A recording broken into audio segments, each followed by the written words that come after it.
జోహార్ వీర్ అంబేద్కర్ జోహార్ జోహార్ వీర్ అంబేద్కర్ జోహార్ జోహార్ వీర్ అంబేద్కర్ జోహార్ దళితులైక్యత వర్ధిల్లాలి దళితులైక్యత వర్ధిల్లాలి దళితులైక్యత వర్ధిల్లాలి దళితులైక్యత వర్ధిల్లాలి జగిత్యాల జిల్లాలో చెప్పుల దండేసిన వెంటనే జగిత్యాల జిల్లాలో చెప్పుల దండేసిన వెంటనే జగిత్యాల జిల్లాలో చెప్పుల దండేసిన వెంటనే జోహార్ వీర్ అంబేద్కర్ జోహార్ వీర్ అంబేద్కర్ జోహార్ దళితులైక్యత వర్ధిల్లాలి దళితులైక్యత వర్ధిల్లాలి దళితులైక్యత వర్ధిల్లాలి జోహార్ వీర్ అంబేద్కర్ జోహార్ జోహార్ వీర్ అంబేద్కర్ జోహార్ వీర్ అంబేద్కర్ జోహార్ దళితులైక్యత వర్ధిల్లాలి దళితులైక్యత వర్ధిల్లాలి అంబేద్కర్ జోహార్ వీర్ అంబేద్కర్ జోహార్ దళితులైక్యత వర్ధిల్లాలి దళితులైక్యత వర్ధిల్లాలి దళితులైక్యత వర్ధిల్లాలి.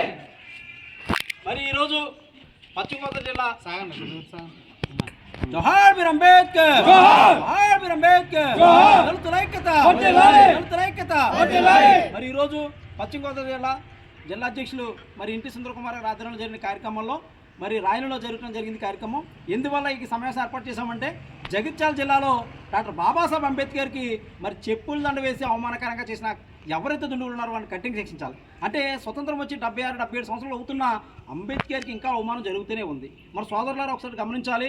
ఒక బడుగు బలహీన వర్గాలకే కాదు అంబేద్కర్, అన్ని వర్గాల వారు అంబేద్కర్. కొంతమంది కాదు అంబేద్కర్, అందరు వాడు అంబేద్కర్ అని మీరు తెలియవచ్చాను.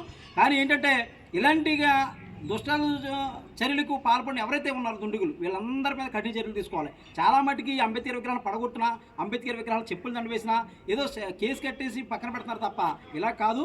వారిని కఠినంగా శిక్షించాలి. మరొక్కసారి అంబేద్కర్ విగ్రహానికి అవమానం జరగకుండా ఉండాలంటే కేంద్ర ప్రభుత్వాలు కఠినమైన చట్టాలు తీసుకురావాలి. చట్టాలు తీసుకొచ్చి అంబేద్కర్కి ఏదైతే అవమానం జరిగిందో ఆ జరిగిన అవమానకరం చేసిన దుండుగులు ఎవరున్నారో వాళ్ళని కఠినంగా శిక్షించి ఈ కఠిన శిక్ష వల్ల మరొకరు ఎలాంటి కార్యక్రమం చేయకుండా రావాలంటే ఖచ్చితంగా శిక్ష పడాలని చెప్పి మనస్ఫూర్తిగా కోరుకుంటూ వాళ్ళపై ఎస్ఎస్టీ అట్రాసిటీ కేసు నమోదు చేస్తూ రాజద్రోహం కేసు కూడా నమోదు